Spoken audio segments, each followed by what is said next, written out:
이사야서 9장 1절부터입니다.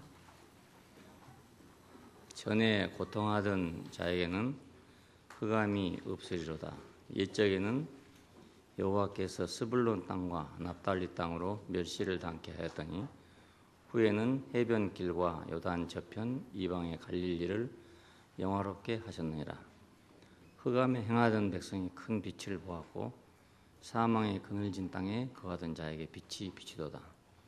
주께서 이 나라를 장성케 하시며 그 즐거움을 더하게 하셨으므로 추수하는 즐거움과 탈취물을 나누는 때의 즐거움같이 그들이 주의 앞에서 즐거워하오니 이는 그들이 무겁게 맨 몽에와 그 어깨의 채찍과 그 압제자의 막대기를 꺾으시되 미디안의 날과 같이 하셨음이니라.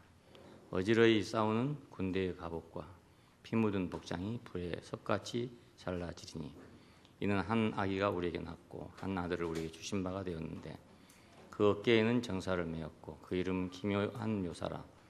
전능하신 하나님이라. 영존하신 아버지라. 평강의 왕이라 할 것입니다. 그 정사와 평강의 더함이 무궁하며 또 다윗 위에 앉아서 그 나라를 굳게 세우고 자금 이후 영원토록 공평과 정의로 그것을 보존하실 것이라. 만군의 여호와 열심히 이를 이루시리라. 7절까지 봤습니다. 만유를 포함한 그리스도 지금 6번째입니다. 여호와의 싹이요 소산이신 그리스도, 하나님의 영광에 덮는 천막과 임마누엘이신 장막, 그리고 성소에 가득한 옷자락과 피할 곳인 성소, 동정녀가 낳은 아기와 영원하신 아버지의 아들, 그리고 이번에 흑암에 행하던 자에게 사망의 그늘진 땅에 거하던 자에게 비치는 큰 빛입니다. 그리스도는 큰 빛으로 그렇게 계시가 되었습니다. 빛이 있는 곳에 생명이 있는 건 당연하죠. 창세기 1장에서도 맨 처음에 빛이 있으라 하시고 다음에 이제 만물이 창조가 됐어요. 빛이 없는 곳에는 물론 아무것도 없습니다. 미국에 갔을 때 그 레이 동굴이라는 큰 동굴에 한번 가봤는데 정말 우리나라에서 동굴이라는 것은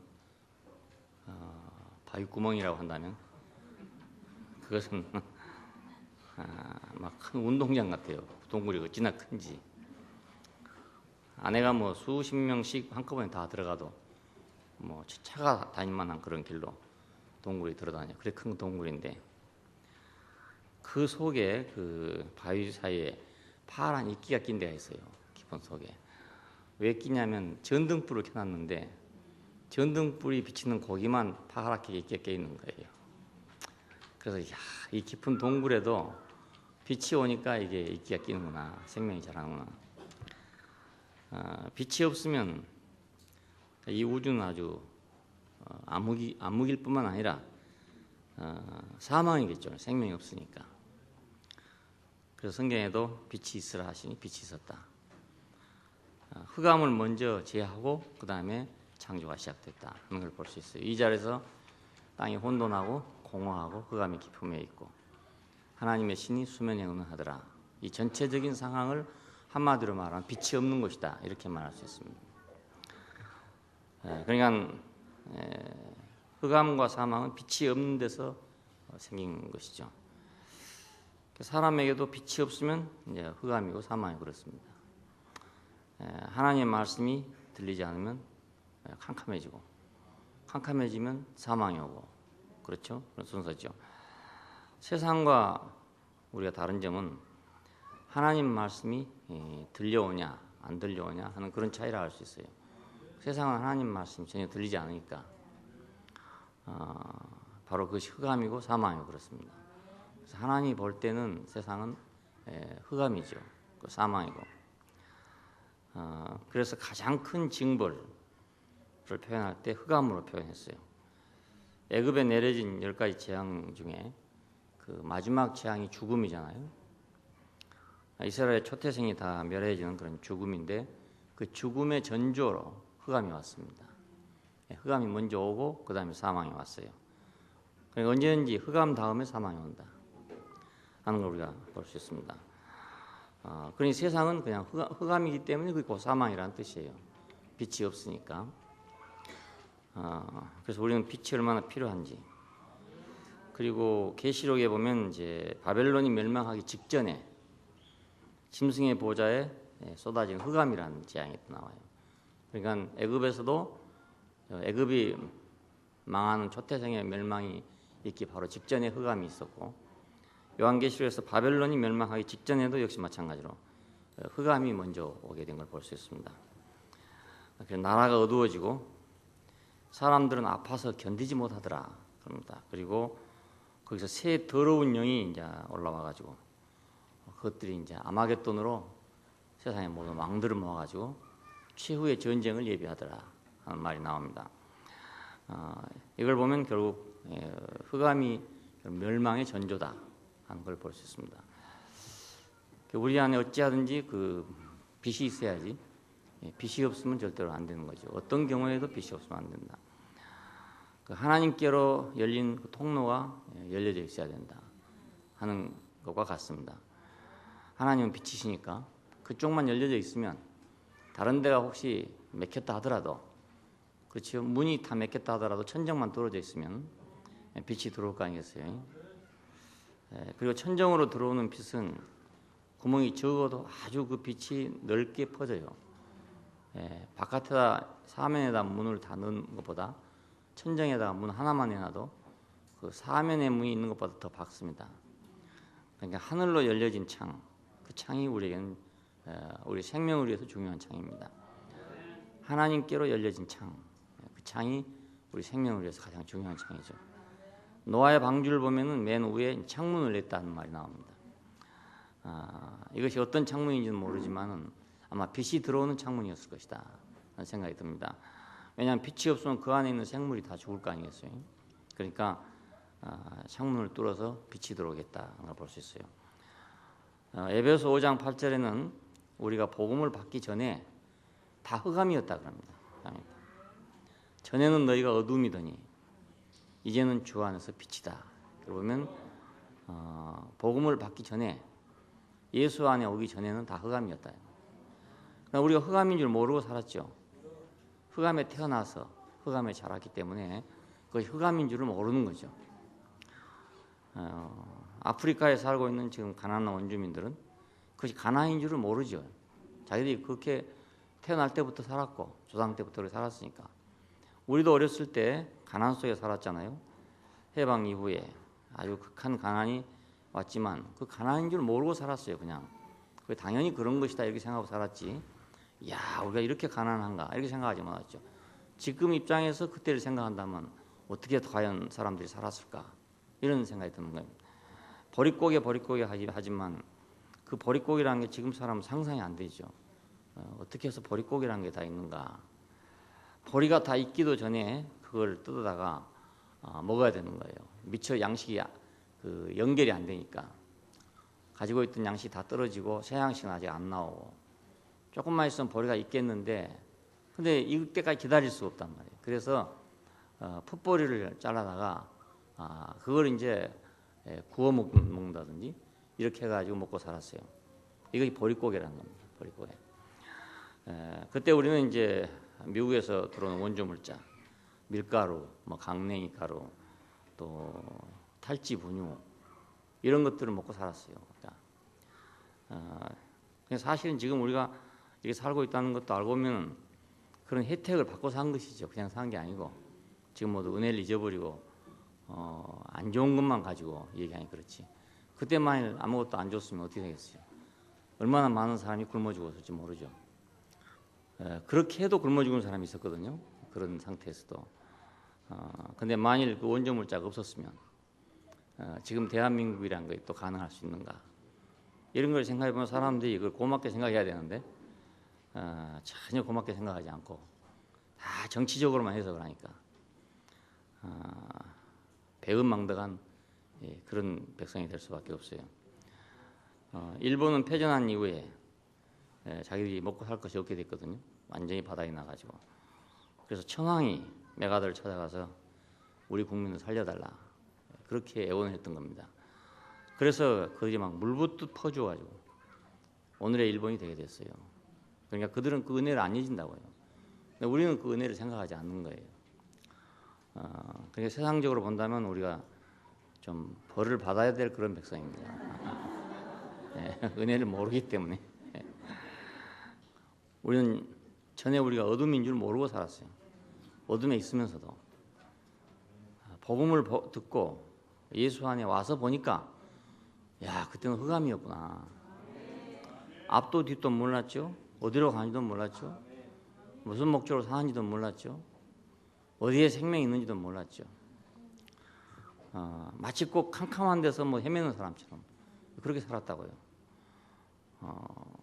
그 상태가 바로 사망 직전의 상태입니다. 사망 직전의 상태. 지금 그리스도인들은 빛의 아들들이다. 데살로니가전서 5장에 보면 너희는 다 빛의 아들들이다. 그렇게 말했어요. 이게 우리가 공연히 그냥 빛의 아들이 된 것이 아니고 그리스도로 말미암아서 우리가 빛의 아들이 됐습니다. 우리가 스스로 빛을 만든 게 아니라 빛이 와서 우리의 빛이 와서 그래서 우리가 빛의 아들들이 됐어요. 사람이 항상 생각하기를 밖으로부터 무엇이 왔다는 생각을 가져야 되는데 밖으로부터 왔다는 생각을 안 가지려고 생각하는 거다. 그리고 자기 안에 뭐가 다 있다고 생각하는 거야. 자기 안에 무슨 영이 있다느니, 자기 안에 생명이 있다느니, 뭐 자기 안에 불성이 있다느니, 뭐 자기 안에 다 있다고 생각하는 거라. 우리는 밖에서 오지 않으면 우리는 한시도 살 수 없어요. 네, 공기가 들어오지 않고 우리가 사라질 수 있습니까? 호흡이 내게 있다 해서 그것이 공기가 없는데도 호흡이 가능합니까? 불가능하잖아요. 폐는 단지 호흡을 할 수 있는 기능을 가지고 있는 것뿐이지 공기를 갖고 있는 건 아니거든요. 그러니까 공기는 밖에서부터 오는 것이고 우리 육신은 다 살아있는 거지만 밖으로부터 영향을 공급받지 않으면 죽잖아요. 모든 원리가 다 그렇게 돼 있어요. 그런데 사람만 안 그렇다고 하는 것이 어거지고 교만이고 그렇죠? 그 하나님을 거부하는 본성에서 나온 거죠. 그게 하나님이 따로 없고 자기 속에 다 있다. 단지 덮어져 있고 가려져 있으니까 껍데기만 벗기면 다 된다. 그 안에 다 있다. 이렇게 생각한 것은 하나님으로부터 받은 그 은혜를 받는 존재라는 것을 거부하기 위해서 자기를 드러내기 위해서 가지고 있는 아담의 아주 본성이고 근성이라고 할 수 있어요. 이런 사람들에도 역시 벌이 좀 있어야 되겠죠. 은혜를 모르는 사람들이니까. 우리는 내가 산 것 같지만 사실은 내가 혼자 살고 있는 게 아니란 말입니다. 다 와서 빛이 와서 내가 눈을 뜨고 보는 것이고 빛이 없으면 내 눈이 있어도 아무 소용없죠. 우리는 단지 그런 것들을 누릴 수 있는 조건을 갖고 있는 거지. 그런 내가 공기를 마실 수 있는 조건, 기능, 내가 음식을 먹을 수 있는 기능, 밥을 먹어가지고 피와 살이 되게 할 수 있는 기능, 이걸 갖고 있는 거지 내가 원래부터 밥을 타고난 건 아니란 말입니다. 그러면 그건 피조물이 아니죠. 내가 밖으로부터 무엇을 공급받지 않고도 살아간다면 그건 피조물이 아니죠. 자생하는 거니까 그냥 스스로 자기 속에서 자기 침만 먹고 사는 거 아닙니까? 자기 침만 먹고 사는 거라. 그러니까 그런 사람들은 자기 침만 먹고 사는 사람들인 것 같아. 자기가 그냥 윤회주 먹고 사는 것처럼 물 안 먹고 윤회주 마셔도 그것도 한계가 있지. 계속 그 윤회주가 되겠어요? 몇 바퀴 돌고 나면 그거 안 되지. 그야 물 먹었으니까 그 윤회주를 마시면 되는 거지. 물 안 먹고 윤회주 마셔보세요. 그건 다음에는 못 먹어요. 이제 몇 번 마시고 나면.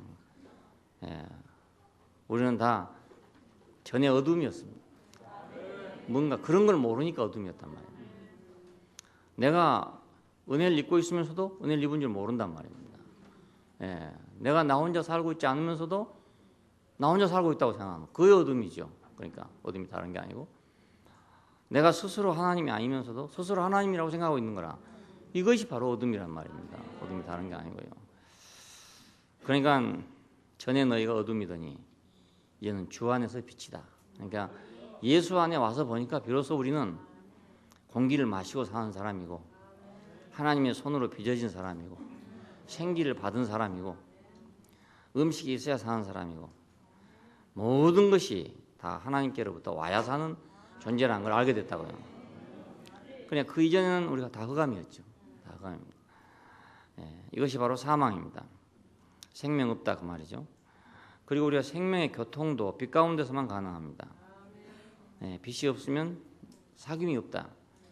우리도 빛 가운데서 행하면 서로 사귐이 있고, 그래서 애굽과 그 이스라엘 사이에 흑암을 둬가지고 그 서로 몰라보게 했다고 되어 있습니다. 만약 그 흑암이 없었더라면 서로 건너다 볼 텐데 흑암이 가운데 가로막히니까 그냥 아무것도 안 보게 됐죠. 이 흑암이란 게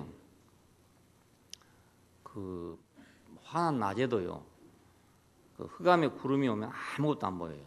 나 그 한라산에 가 처음 봤는데 한라산 그 516 도로에서 내려오는 길에 갑자기 시커먼 구름이 앞으로 가래요. 산간지대이기 때문에 그런 일이 늘 생기는데, 보통 우리는 구름 그러면 그냥 보통 좀 희미한 거 이렇게 생각하잖아요. 그게 아니에요. 시커먼 구름이 오면요, 앞이 아무것도 안 보여요.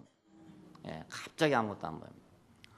그래서 이것이 흑암이구나 생각이 나면 애굽과 이스라엘 사이에 있는 것도 그런 종류의 흑암이었지 싶어 내 생각할 때. 그래서 서로 알아보지 못하겠다 그럽니다. 빛이 있어야 사귐이 생겨요. 우리가 서로 사귐이 있는 것은 빛이 있기 때문인데, 그럼 어떤 빛이 있어야 되냐? 우리가 주 안에서 비치니까 주 안에 있을 때는 서로 알아보게 된단 말이에요. 십자가 안에 있을 때는 모르는 사람이 없어요. 다 알 수 있죠. 어떤 사람이든지 다 알아요. 그런데 십자가를 떠나면 다 모르는 사람이죠. 아무리 생전 처음 본 사람이라 하더라도, 그리고 지금 아직 태어나지 않는 사람이라 하더라도, 그리고 우리 이전에 죽은 사람이라 하더라도 십자가 안에서 우리가 다 아는 사람입니다. 다 아는 사람입니다. 모르는 사람 하나도 없습니다. 그러나 그걸 떠나면 우리는 다 모르는 사람입니다. 지금 눈으로 보고 있어도 역시 모르는 사람입니다. 안다고 하는 사람도 모르는 사람, 친척도 모르는 사람, 부모도 모르고 자식도 모르고 다 모르는 사람입니다. 아무것도 우리는 모릅니다. 이러니까 흑암이죠. 전에 너희가 어둠이더니 이제는 주 안에서 빛이다. 그러니까 우리가 그 주 안에 있는 것이 곧 빛 안에 있는 거고, 빛 가운데 있는 것이 곧 사귐이 있는 거단 말입니다. 자, 하나님은 빛이시다 그럽니다. 하나님 빛이시다. 그 어떻게 하나님 빛인가? 우리 이것도 알 수가 없잖아요. 어떻게 하나님 빛인지. 근데 우리가 주 안에 있으면 빛이란 말입니다. 주 안에 있으면 빛이에요. 그러니까 그 자리가, 주님이 계신 그 자리가 우리가 빛인 자리고, 모든 것이 다 보이는 자리고, 하나님도 보이고 사람도 보이고 만물도 보이고 모든 것이 보이는 자리예요. 그래서 분명히 창세기에서는 하나님께서 빛이 이스라엘에서 있었다. 그리고 공창이 있으라니까 있었다. 묻이 드러나니까 드러나다. 이렇게 돼 있어요. 그런데 요한복음 1장에 오면 그로 말미암아 지은 바 되었으니 지은 것이 하나도 그가 없이는 된 것이 없다 이럽니다. 그럼 예수님이 언제 있었기에 모든 것이 다 그로 말미암아 지은 바 되었다는 것인가? 이상하잖아. 역사적으로 본다면 분명히 예수님도 피조물이니까 창세 이후에 난 사람이란 말입니다. 역사적으로 본다면. 그런데 요한복음 1장에서는 만물이 그로 말미암아 지은 바 되었으니 그가 없이는 되어진 것이 아무것도 없대요. 그러면 결국 그분 안에 있을 때만 우리는 만물이 보인단 말 아니겠습니까? 그분 안에서만 보인다.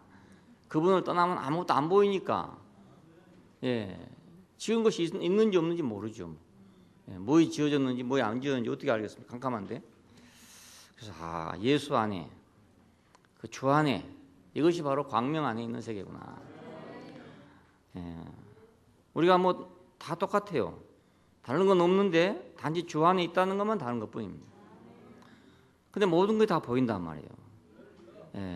눈으로 보이는 것이 아니라 눈에 안 보이던 모든 것이 보인단 말입니다. 그러니까 그는 기이한 빛이죠. 그러니까 기이한 빛이에요. 우리가 물질적인 세계는 물질적인 빛에 의해서 보입니다. 근데 물질이 아닌 세계는 또 물질이 아닌 빛에 의해서 보인다니까요. 그 인격의 빛에 의해서 우리가 보이게 됩니다.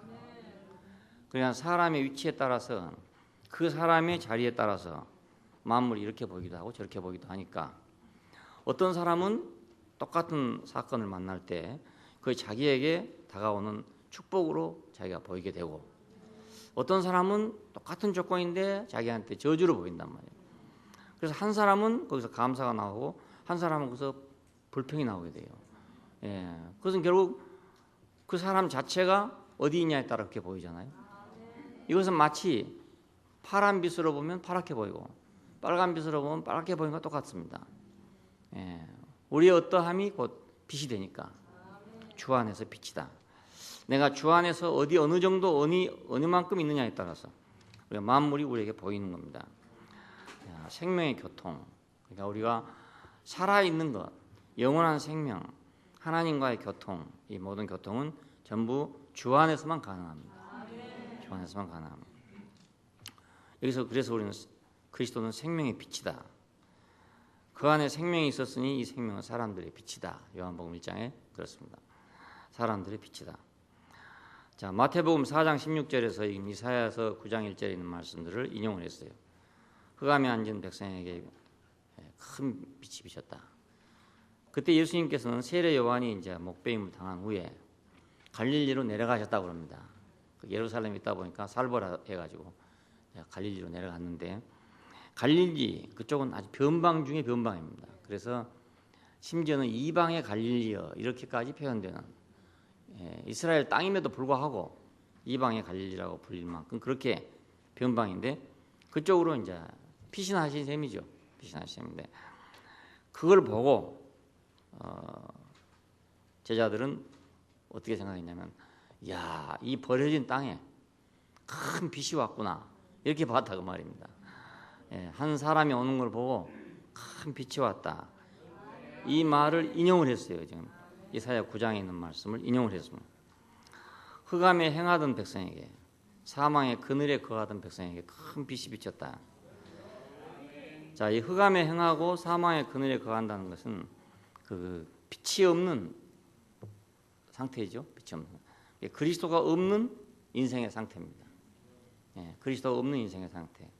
지금 우리는 세상에서 많은 사람들이 막 전기불 크게 켜놓고 아주 밝은 데서 잘 살고 있죠. 다 잘 살고 있어요. 그렇지만 그리스도가 없는 인생은 흑암에서 행하는 것이고 사망의 덮음 아래서 그늘 아래서 행하고 있는 생활입니다.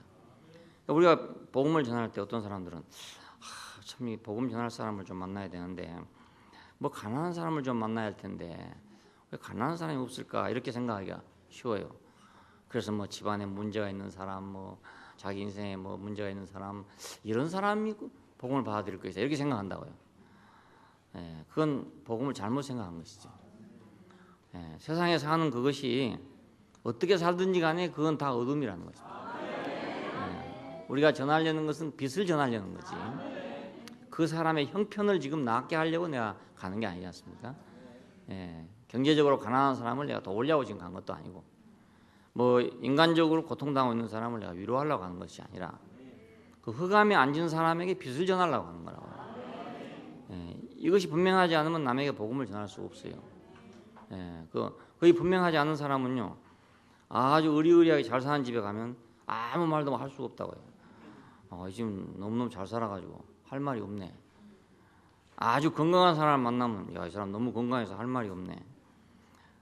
이렇게 저렇게 따지고 보면 아무한테도 할 말이 없고 이제 뭐 절름발이를 만나든지 장님을 만나든지 이래야만 이제 할 말이 있는 거라. 그건 복음이 아니죠. 그건 복음이 아니죠.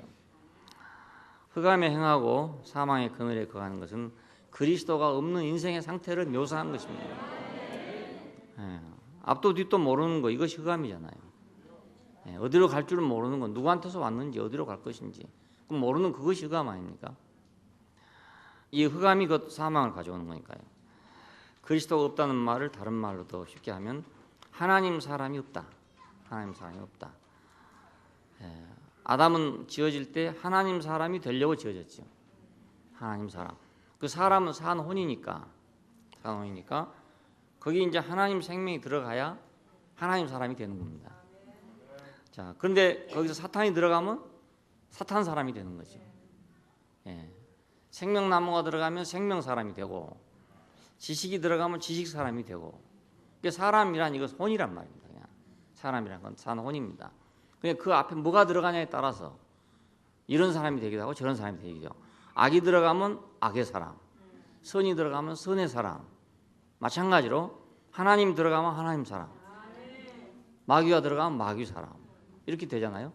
사람 이것이 독립적이거나 절대적이거나 그런 게 아니란 말입니다. 예. 등과 마찬가지고 밭과 마찬가지니까 콩밭이냐 포도밭이냐 녹두밭이냐 그 마찬가지입니다. 사람은 밭이죠. 그러니까 녹두 심겨지면 녹두밭, 콩이 심겨지면 콩밭, 포도 심겨지면 포도밭. 그러듯이 하나님이 들어가면 하나님 사람, 예. 마귀가 들어가면 마귀 사람, 그런 거죠. 그러니까 하나님 사람이 없는 상태입니다. 그래서 사람은 하나님 사람이 되려고 지어졌는데 하나님이 없으면 그게 어둠이죠. 그러니까 등은 빛을 발휘하기 위해서 만들어졌는데 전기가 안 오면 어둠이잖아요. 예, 형광등이 뭐 아무리 비싼 등이 있다 하더라도 산데리아 가면 하나에 몇십만 원짜리, 몇백만 원짜리, 매덕 한다고. 저기 인터볼고에 가면 큰 산데리아가 있는데 그 매덕짜리를 하는 것 같더라고요. 그 아무리 매덕이라 해도 전기가 안 들어오면 사망이죠. 예, 흑암 아닙니까? 흑암. 예. 자, 그래서 사람도 마찬가지입니다. 예, 뭐 산데리아가 됐든지 형광등이 됐든지 뭐가 됐든지 간에 전기가 안 들어오면 사망이죠. 예, 사람이 그냥 사람이라고 생각하니까 사람들이 그래요. 그냥 이거 존재하는 그런 존재가 아니고 무엇과 더불어 존재하는 거란 말이에요. 더불어. 빛과 더불어 존재하면 빛의 사람, 어둠과 더불어 존재하면 어둠 사람, 이렇게 되거든요. 사람의 존재가 산혼이란 말입니다. 그래서 이 산혼이란 말을 하면 아주 듣기 싫은 사람이 있어요. 예, 자기를 무시한다고 생각하는 거라. 자기가 그냥 사람인데 말이지. 왜 사람을 뭐 산혼이라 하냐? 그럼 단지 나는 기능에 불과하단 말이냐? 이렇게 생각하는 거예요. 사람은 사실상은 산 기능이에요. 살아있는 기능이에요. 살아있는 기능. 뭐에 들어갔냐에 따라서. 자기가 자신이 있으면 산혼이라는 데 대해서 자부심을 가질 거 아닙니까? 예, 하나님 사람, 하나님 혼 같으면 자부심이 있을 거 아니겠어요? 그런데 분명히 그렇게 그걸 듣고 기분 나빠한 사람은 그것이 마귀 사람이기 때문에 안 그렇겠는가? 예? 예.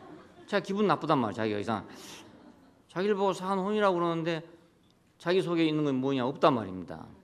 예? 하나님이 없어요. 그러니까 하나님 없으면 마귀 사람밖에 더 됩니까? 예, 그래서 그런 것 같아요. 그러니까 하나님 사람이 없는 상태. 이것이 흑암이고 사망입니다. 물이 없어 목마른 것도 아니고 양식이 없어 배고픈 것이 아니라 여호와의 말씀이 없어서 기근이다. 예, 사람은 하나님 말씀이 없으면 말씀 없는 사람이니까 공허한 빈 그릇이잖아요. 말씀이 없으면 공허한 빈 그릇 아니까 전기가 없는 등처럼 공허하단 말입니다. 공허. 생명이 없는 인생에 찾아온 참빛. 그래서 요한복음 1장에서 그 안에 생명이 있었으니 이 생명은 사람들의 빛이다. 예, 그분의 생명이 있는데 그 생명이 곧 빛이래요. 예, 빛이래요. 이 생명은 하나님 사람이죠. 그러니까 하나님 사람. 이 하나님 사람이 곧 빛이란 말입니다. 하나님 사람이 빛입니다. 그 말은 하나님이 우리 안에 있으면 곧 빛이다 이 말이죠. 예, 내가 주 안에 있으면 빛이다. 전에는 너희가 어둠이더니 이제는 주 안에서 빛이다. 이걸 바꾸면 내가 주 안에 있으면 주는 내 안에 있어요. 내가 그냥 주 안에 있는 게 아니고 내가 주 안에 있다는 말은 주님이 내 안에 있다는 말입니다. 내가 너희 안에 너희가 내 안에.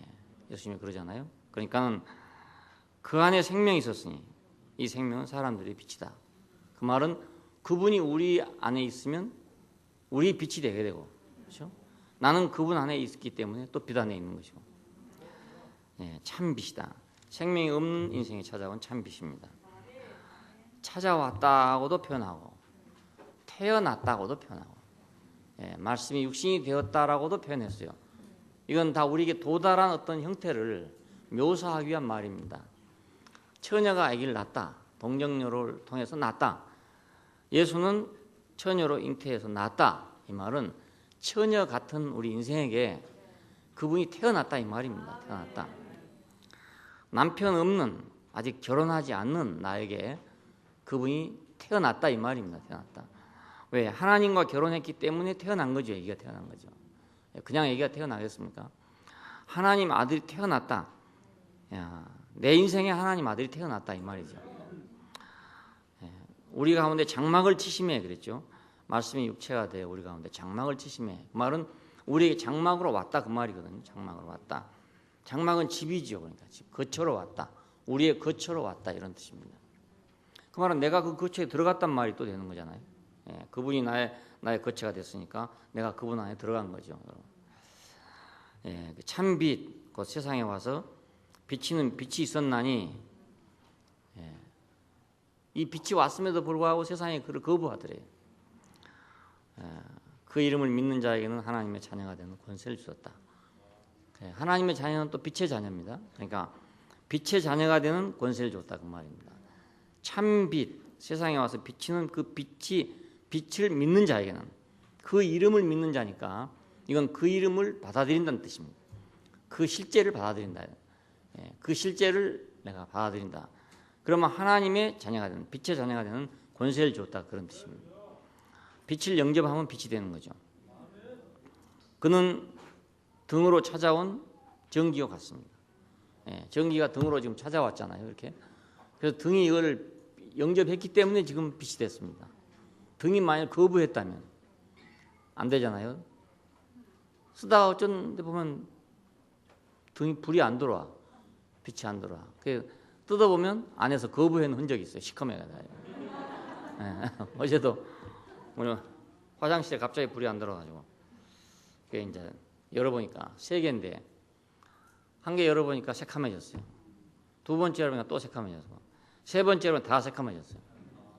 그럼 빛이 거부됐다 이 말입니다. 흑암이 왔다. 그러니까 캄캄할 수밖에 없죠. 그래서 이제 잘 순종하는 다마를 갖다 딱 꼽으니까 빛이 확 왔어요. 빛을 거부하지 않고 딱 받아들였다 이 말이에요. 우리도 그 이름을 받아들이면 빛의 자녀가 되는 권세가 있다. 그리스도는 비치는 빛이고 찾아 들어오는 빛이고 그렇습니다. 어떤 의미로 하면 우리가 찾아온 것이고 어떤 의미로 하면 우리가 비친 것이고 그렇습니다. 자, 우리는 어떤 의미로 하면 그 빛을 보았고 그렇죠? 어떤 의미로 하면 그 빛을 영접했고 그래서 우리는 하나님의 아들들이 된 것입니다. 보고 영접하고 보고 영접하고. 자, 여기서 이제 우리는 어둠에서의 구원, 속박에서의 해방이 생깁니다. 여기 말씀에 보니까 어둠에 처해 있는 자들을 구원하고 속박에 있는 자들을 해방한다. 그리스도가 우리에게 올 때 우리는 어둠에서 구원되고 속박에서 해방됩니다. 그리스도가 올 때 나라가 창성하다 이렇게 했는데 세상 나라는 흑암에서 행하기 때문에 패망할 수밖에 없죠. 흑암 다음에는 패망이잖아요. 사망이니까. 그래서 세상은 왜 늘 망하느냐? 그리고 항상 망한 가운데 있느냐? 그건 흑암에서 행하기 때문에 늘 망한 가운데 있는 거죠. 빛이 있는 나라는 그러니까 창성하다, 영원하다. 그리스도의 나라, 하나님의 나라는 빛이 있기 때문에 그 나라는 창성하고 영원할 것이다. 우리는 모르는 것을 가는 게 아니고 아는 걸 간다. 유대인들에게 예수님 말씀할 때 너희는 모르는 걸 말하고 우리는 아는 걸 말한다 그랬습니다. 우리가 요즘에도 세상 사람하고 얘기해봐도 물론 그렇고 또 종교인들하고 얘기해보면 더욱 그렇고 그렇습니다. 자기들은 뭔가를 안다고 막 얘기를 해요. 아는 걸 아는 것처럼 얘기해요. 물론 이제 뭐 전문적인 지식이나 이런 건 많이 알겠죠. 그게 당연히 아는 건데 인생에 대해서는 자기들이 아무것도 몰라. 아무것도 모르면서도 다 아는 것처럼 생각해요. 그 흑암에서니까 자기들이 아는 것이 흑암에서 아는 거기 때문에 빛 가운데서 볼 때는 다 모르는 거란 말입니다. 자기들끼리는 아는 거지. 자기들 흑암에서는 아는 거죠. 뭐 캄캄한 데서는 안다는 게 자기가 생각 아닙니까? 생각하는 건데 자기 생각에는 자기가 옳지요. 자기 생각. 그래서 자기 생각에서 나오지 못한 사람을 보면 자기 생각이 절대적으로 옳다고 확신하고 있어요. 그러니까 못 나오죠. 나올 수 없죠. 빛 가운데서 봐야 그것이 옳지 않은 걸 보이는데 빛이 없는 데서 보니까 보질 않고 생각만 하는 거거든요. 생각만 하니까 자기가 옳다 하면 그냥 끝까지 옳은 거라. 예. 깜깜하게 생각하니까 뭘 봐야 비교를 해봐야 이거 틀렸구나 할 텐데 비교할 데가 없잖아요. 깜깜하니까. 예. 그래서 자기가 옳다고 한번 하면 끝까지 그냥 옳다고 하는 거예요. 이런 사람은 참 구제불능이에요. 예. 구제불능입니다. 그러니까 빛이 있는 나라, 이 나라가 창성하게 되고 빛이 있는 세계가 창성하게 됩니다. 예수님 분명히 너희는 모르는 걸 말하고 우리는 아는 걸 말한다 그랬습니다. 그리고 승리의 기쁨이 더할 것이다 이랬는데 추수하는 즐거움을 얻을 것이다. 이 추수하는 즐거움은 당연한 추수입니다. 그러니까 씨를 뿌렸기 때문에 심었기 때문에 가을이 돌아오면 열매를 거두는 거잖아요. 당연한 것입니다. 이건 아는 것입니다. 농사짓는 사람은 아는 일입니다. 다. 흑암 가운데서는 아무것도 모르죠. 무엇이 어떻게 될지를 모른다고요. 몰라요. 그래서 점쟁이 찾아가고 운수를 찾아가고 그런 겁니다. 모르니까. 자기 운수를 모르니까. 자기 갈 길을 모르기 때문에. 그렇지만 점쟁이가 지지울라를 알겠냐 이 말입니다. 예? 자기 지지울라를 모르잖아요. 예. 그러니까 다 흑암이죠. 서로 다 어둠이죠. 어둠 속에서 생각으로 말한 거니까. 예. 그러나 농사를 짓는 데는 어둠이 아니고 빛 가운데 있기 때문에 당연하게 몇 월 달에 씨를 뿌리면 몇 월 달에 거둔다. 이렇게 알고 있습니다. 예, 배추는 예를 들어 8월 초순에 심어야 된다. 그래야만 겨울이 올 때 결구가 돼서 결구 배추를 먹을 수 있다. 옛날에 배추 농사를 한번 해봤는데 조금 늦게 심었거든요. 잘 모르고. 그랬더니 가을이 와도 결구가 잘 안 돼요. 그래서 뒤로 알아봤더니 가을에 그러니까 8월 달에 8월 1일 날 심냐, 2일 날 심냐, 3일 날 심냐에 따라 가지고 그 결구된 것이 다 달라진대요. 예. 그래서 조금 늦게 심어버리면 잎은 무성한데 결구가 되지 않습니다. 그러니까 아주 그 시기가 중요해요. 그 뿌리는 시기가 굉장히 중요합니다. 금년에 지금 너무 더워가지고 배추를 늦게 심었대요. 너무 더워서 씨를 뿌려놔봐야 타버리고 말 것 같으니까. 그래서 금년 농사가 어찌 될지 잘 모릅니다. 시간이 늦었기 때문에. 추수하는 즐거움은 당연한 기쁨입니다. 예. 그리고 이건 생명의 풍성을 누리잖아요. 한 개 심어놨으면 한 개만 나오는 게 아니고 30배, 60배, 100배로 나온다고. 어느 씨도 한 개 심으면 한 개만 나오는 건 없어요. 다 하여간 더 불어나서 나오지. 한 개만 나오면 절대로 없습니다. 생명은 풍성합니다. 예. 교리나 의식이나 율법은 풍성하지 못하고 하나 심어서 하나 나오면 다행이라. 그런데 그 하나 심어서 하나가 나오지 않아요. 왜냐하면 그건 죽이는 능력이 있기 때문에 하나 심어가지고 없어져 본다고요. 심어도요. 그러니까 풍성이 없습니다. 교리적인 세계에는 풍성이 없습니다. 율법적인 세계 역시 풍성이 없습니다. 옳기는 옳다고 주장하는데 메마릅니다. 아무것도 없습니다. 네. 뭐 정통 골수 찾아갈수록 더욱 메말라져요. 네. 정통 골수라는 게 결국 교리적인 말이거든요. 그 말이. 네. 전통, 교리, 의식 이런 걸 주장하는 데 가면 사람들이 너무너무 메말라가지고 강파가 난 걸 보게 됩니다. 풍성이 전혀 없습니다. 여유가 전혀 없고 지식이기 때문에 한치도 양보가 불가능하잖아요. 지식이니까. 예. 지식이라는 건 다 그렇잖아요. 세밀하게 갈라내는 게 지식 아닙니까? 예. 콩 조각이 2조각인지 혹시 3조각 있는지도 모르니까 그걸 계속 갈라내는 게 지식이라고요. 지식이란 게. 혹시라도 3조각이 들어있을지 모르니까. 그게 지식이거든요. 그러니까 그 교리의 세계를 가면 이제 맨 그것만 갈라내는 거라. 그래서 옳으냐 그르냐 이단이냐 뭐 정통이냐 이것만 계속 갈라내고 있으니까 메마를 수밖에 길이 없잖아요. 오늘 이 영화 연계 때문에 판사들 몇 사람이 모이는 모임에 갔는데 제가 그렇게 말했어요. 하는 일하고 사람이 전혀 분리될 수가 없는데 학교 선생님 오래 하다 보면 말투가 어떻게 되냐 알았죠? 알았죠? 이렇게 바꿔진다 이거예요. 예. 옛날 우리 김희영 형님 나와서 뭐 말씀하는데 말하다가도 알았죠? 한 30년 이상 교편을 잡았으니까 또 아이들 국민학생들이니까 맨날 알았죠. 확인해야 되는 거라. 그러니까 직업하고 사람은 분리하기 어려워요. 그렇기 때문에 판사도 마찬가지로 옳으냐 그르냐, 이 죄가 얼마쯤 있냐 이것만 계속 갈라내야 되잖아요. 정확하게 안 갈라내면 큰일이거든요. 그것이 맨날 그것만 하다 보면 얼마나 메마르겠냐 이거야. 시 한 수를 읊을 수도 없고 노래 하나를 부를 수도 없다 이거예요. 너무 메마르지 않냐. 그래서 좀 인간다운 데로 와봐라. 와서 한 번씩 그래도 목욕이라도 하고 가라네 그랬어요. 안 그렇게 해서 맨날 그것만 쪼개야 되니까. 예, 그 판결문 한 게 그게 어렵다더라고요. 그 소송이 들어오면 이거 쌓이잖아요, 서류가. 우리나라 재판은 전부 서류 재판이니까 이 서류를 다 검토해야 되는 거라. 그럼 나는 올라가면 올라갈수록 좀 편한 줄 알았더니 이영환 게 말 들으니까 올라갈수록 일이 많대요. 왜냐하면 지방법원에서 판결해가지고 이제 안 되면 고등법원 올라오잖아요. 그런 지방법원에 판결했던 문서가 그대로 올라오는 겁니다. 거기다가 다시 고등법원에 올라온 문서가 또 합해갖고 올라와요. 이걸 다 봐야 되는 거라. 그러니까 대법원에 가면 그놈이 더 쌓인대요. 지방법원 것, 고등법원 것, 대법원 것 이렇게 쌓인대요. 그걸 다 읽어야 시비를 가릴 수 있는 거라.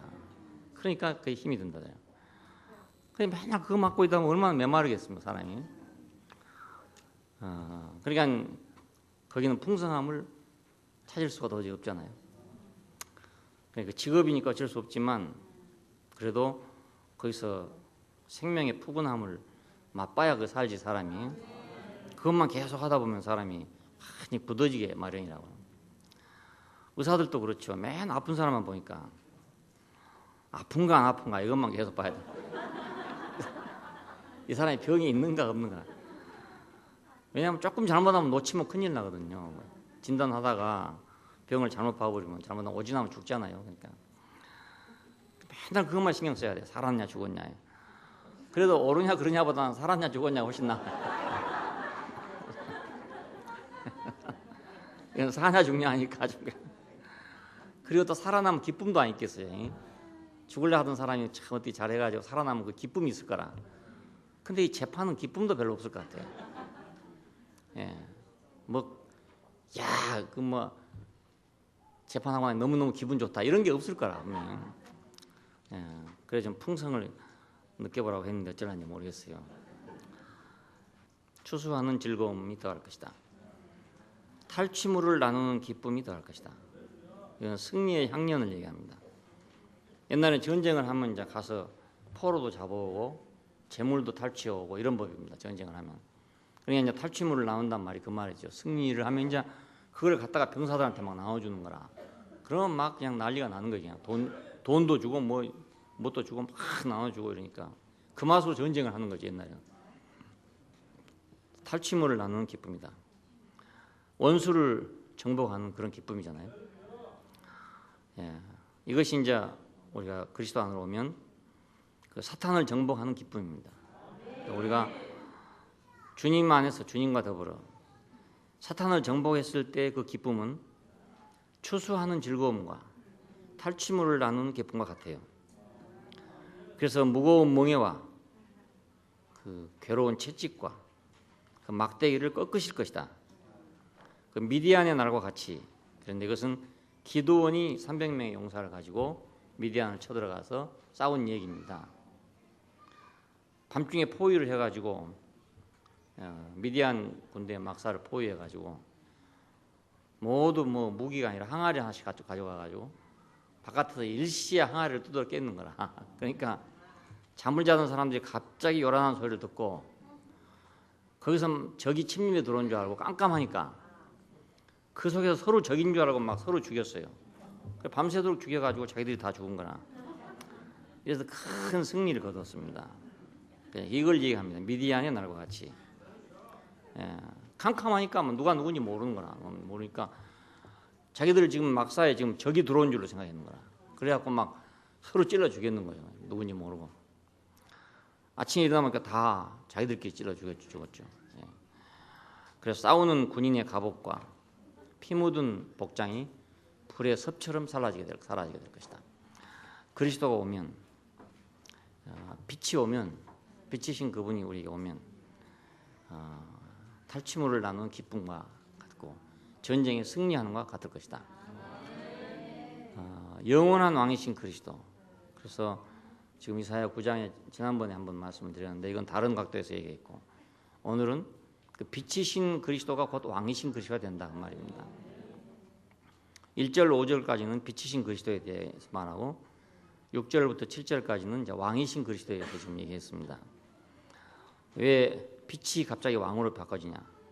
흑암과 사망을 물리치면 그것이 바로 승리잖아요. 그럼 승리는 곧 왕권이잖아요. 그래서 왕이 됩니다.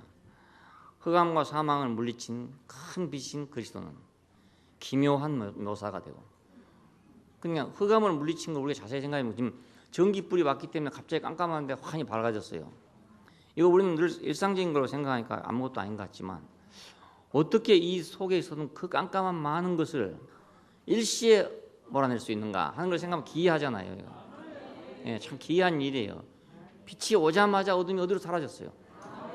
만일 이것이 빛이 없이 이 집안에 들어있는 깜깜한 것을 우리가 보재기에 싸서 버린다든지 이걸 걷어내려고 생각한다면 아무리 해도 안 될 거라. 이건 아무리 싸내고 아무리 몰아내고 아무리 이걸 뒤집어도 이건 흑암이 안 없을 거예요. 빛이 오자마자 싹 어디로 사라져 버렸다.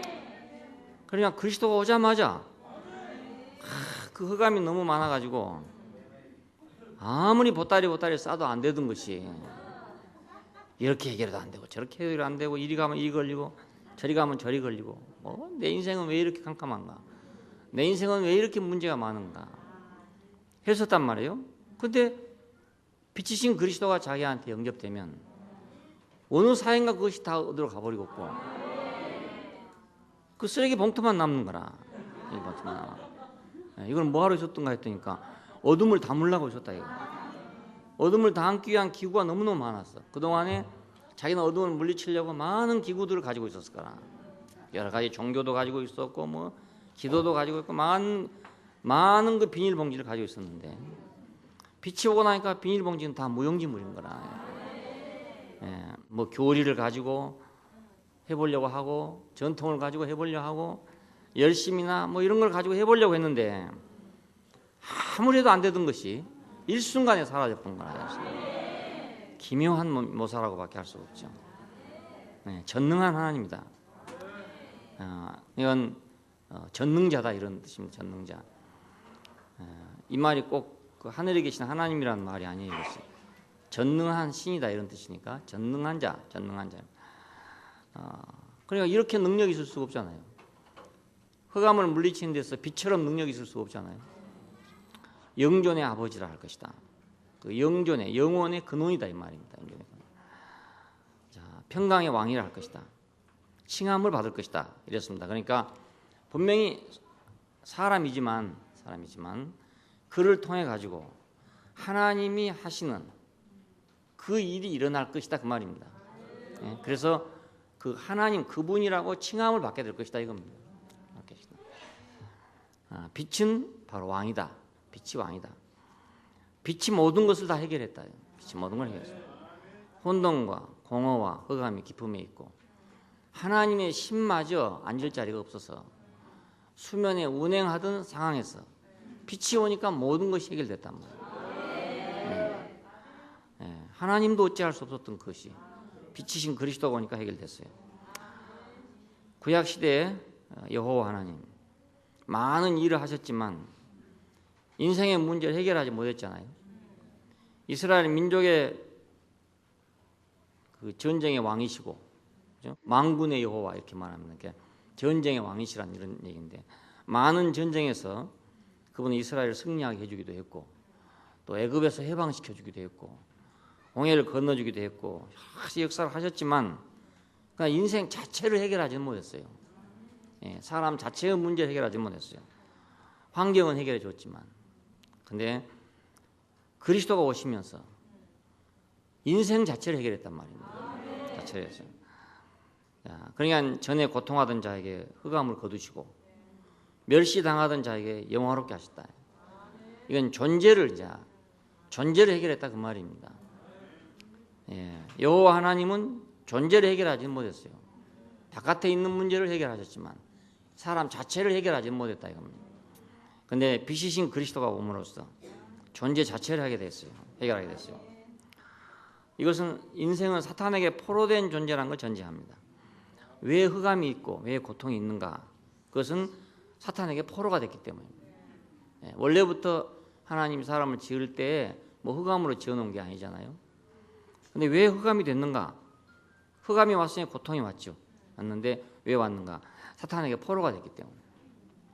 자기 있을 자리를 뺏기고 다른 데로 갔기 때문에. 에덴 동산을 상실했기 때문에. 그래서 모두 흑암이 왔고 흑암이 왔으니 고통이 왔어요. 천사에게 멸시를 받는 존재가 됐죠. 원래는 하나님 아들로서 천사들을 부릴 건데, 그렇죠? 천사들은 부리는 영으로서 구원 얻을 후사들을 위해서 섬기라고 주신 바가 된 것이다 이럽니다. 근데 우리가 그 전에 어찌 됐는가? 천사들을 우리가 숭배하고 천사들에게 빌고 천사들의 도움을 구하고 그런 존재였잖아요. 자, 그러니까 왜 이렇게 됐는가? 사탄에게 포로가 돼서 그렇다. 자, 이것을 해결하신 분이 전능한 자고 영전의 아버지고 평강의 왕이고 기묘한 묘사고 그렇잖아요. 예. 근데 이것이 왜 이렇게 되는가? 빛이시기 때문에 그렇다. 빛이시기 때문에. 그리스도는 사탄을 멸하시고 흑암을 물리치고 인생을 구원하시기 때문에 영원한 빛 왕이 된 것입니다. 빛의 왕이 됐습니다. 예. 흑암이 물러가야 인생이 구원됩니다. 흑암이 물러가야. 예. 사탄이 물러가야 흑암이 없어지게 되고 흑암이 없어져야 인생이라는 게 살아나게 되죠. 예. 빛이 오니까 묻이 드러났습니다. 묻이 드러났으니까 씨가 뿌려지고 씨가 뿌려졌으니까 열매가 열리고 그랬잖아요. 빛이 와서 됐습니다. 예. 그 안에 생명이 있었으니 이 생명은 사람들의 빛이다. 영원한 빛, 바로 빛이 왕이다. 그러니까 오늘 우리도 세상에 가서 우리가 어떻게 세상을 정복하고 다스릴 것인가, 우리가 어떻게 세상의 왕노릇 할 것인가. 그리스도가 왕노릇 한다. 그리스도가 왕노릇 한다. 도대체 십자가에 못 박힌 사람이 어떻게 왕노릇 할 것인가? 무슨 왕국을 세운단 말인가? 그러면 뭐 부시보다 나아진단 말인가? 아니면 김정일보다 나아진단 말인가? 예수가 어떻게 된단 말인가? 그 말이 아니고 그분은 빛으로서의 왕입니다. 빛으로서의 왕. 이 빛 앞에서 물러간 건 뭐냐? 첫째는 사탄이죠. 사탄이 물러가고 흑암이 물러가고. 그러면 모든 사람들이 다 제자리로 돌아올 거라. 제자리로, 제정신이 날 거란 말이에요. 빛이 오면은. 그렇잖아요. 어둠이니까 자기 자리를 모르죠. 만일 빛이 온다면 인생은 다 자기를 알 거란 말입니다. 자기 자신을 알 거란 말이에요. 그러니까 세상이 정복될 거 아닙니까? 그래서 왕이 된다 그런 뜻입니다. 앞으로 오는 왕국도 마찬가지입니다.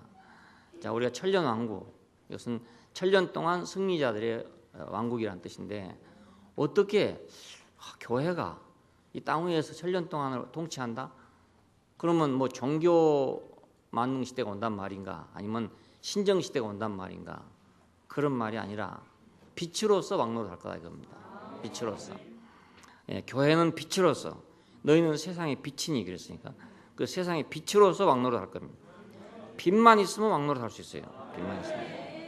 인생은 빛만 있으면 왕노릇 합니다. 옛날 전쟁에서는 총만 있으면 이겼잖아요. 총이 없는 세계에는 총만 있으면 이겼습니다. 그러니까 지금 뭐 기관총 한 자루만 있었으면 세계를 정복할 수 있는 때는. 만일에 그때 그 아무 총이 없었던 시대에 우리가 기관총 한 자루만 있었으면 온 세계를 다 정복할 수 있어요. 예. 근데 왜 우리 조상들이 그걸 못 만들었는가 모르겠어요. 그래가지고 활 가지고 일본 사람 대항한다고 그래 했으니까 되겠습니까? 그 사람들은 총을 가지고 왔는데 우리는 활을 가지고 하려니까 이겨내겠어요? 못 이기죠. 사탄을 이기는 무기는 빛입니다. 진실이고 그것만이 사탄을 이기는 무기예요. 어떤 사람들은 기도를 해서 사탄을 물리친다고 악쓴 사람이 많아. 악을 쓴다고 사탄이 나가겠습니까? 흑암은 빛 앞에서는 물러나고 거짓은 진실 앞에서 물러납니다. 그러니까 그리스도는 진실이잖아요. 진실입니다. 그러니까 이 진실 앞에서 거짓인 사탄이 물러나고 빛 앞에서 흑암인 사탄이 물러가야 되죠. 흑암은 거짓에서 왔습니다. 그러니까 거짓의 아비가 물러나면 정복되면 흑암은 자연히 정복되기 마련입니다. 사탄, 흑암, 세상 이것을 정복하는 데는 빛이 필요하죠. 그러니까 결국 교회는 1000년 동안 왕노를 할 것이다 한 말은 교회가 빛이 될 것이라는 걸 얘기합니다. 우리가 현실적으로 세상에 나가서 내게 있는 직장이랄지 뭐 자기 환경이 있잖아요. 자기 환경을 자기가 다스리는 사람이 되려면 자기가 빛이어야 되죠. 그러면 다스려져요. 저절로 다스려져요. 저절로 정복하게 돼요. 진실이 있으면 참 빛이 있고 참 빛이 있으면 흑암을 다스리게 됩니다. 흑암이 없어지게 됩니다. 자, 영원하신 왕 그리스도는 빛이신 왕인 그리스도죠. 그 안에 생명이 있었으니 생명은 사람들의 빛이라. 예수가 어떻게 정말 만유를 다스린단 말인가? 그리고 어떻게 영원한 왕이 된단 말인가? 어느 날 분명히 계시록을 보면 어느 날 예수님이 분명히 왕권을 잡긴 잡을 건데 어떤 능력으로 왕권을 잡는단 말인가? 무력을 가지고 하는 것은 아닐 것이고 분명히 그렇죠. 그렇다고 막 신비로운 능력이 있어가지고 하늘에서 막 불덩어리가 떨어져갖고 된다. 그러면 그 원자폭탄이나 마찬가지 아닙니까? 예수의 왕권 그것은 빛에 있습니다. 그것이 그분의 능력입니다. 그분의 유일한 무기입니다. 오늘 우리의 유일한 무기도 빛이어야죠. 기도하십시다. 감사하신 아버지 하나님, 사탄에게 속아서 인생의 위치를 잃고 흑암에서 방황하는 저희들을 주께서 비추시고 찾아오셔서 흑암에 행하던 자리에서 천사에게 멸시받던 자리에서 우리를 구원해 주시고 우리를 빛의 아들들이 되게 하셔서 빛 가운데 행하게 하실 뿐만 아니라 빛으로 세상을 통치하도록 은총을 베풀어 주신 것을 감사합니다. 주님이 갈릴리 땅에 도착했을 때 영안에서 사도들은 큰 빛이 거기 도착했다고 그렇게 우리에게 말했습니다. 우리가 이루는 곳이 바로 빛이 이루는 곳이 되기를 원하고 갈릴리 땅, 납달리 땅, 버려진 땅이 큰 빛을 본 것처럼 흑암에 앉은 백성에게 우리가 빛이 되기를 원합니다. 주님이 왕노릇 하실 그 영원한 왕권, 그 왕권의 능력은 빛이고 그 빛의 본질은 진실입니다. 우리가 당신의 진실 안에서 당신의 빛으로 우리가 무장하기를 원하고 빛의 갑옷을 입으라 하셨던 대로 우리가 그리스도를 옷 입는 사람들이 되기를 원합니다. 주 예수님 이름으로 기도합니다. 아멘. 내 영혼의 햇빛 비치니 영화롭고 찬란해. 이 세상의 어떤 빛보다 이 빛 더 빛나네. 주의 광명 생명에 내게 비춰주시옵소서. 주의 빛나는 얼굴 배울 때 내 영의 기쁨이 있네. 내 영혼에 노래 있으니 주 찬양합니다. 주는 귀를 기울이시사 다 듣고 계시네. 주의 광명 생명에 내게 비춰주고 계시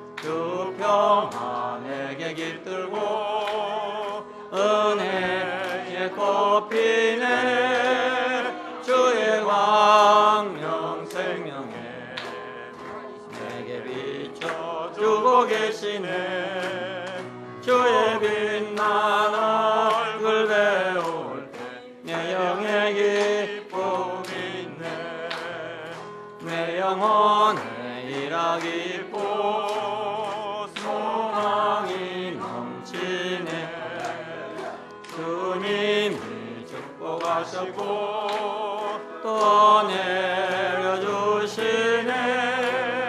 주의 광명 생명에 내게 비춰주고 계시네 주의 빛난 얼굴 배울 때 내 영의 기쁨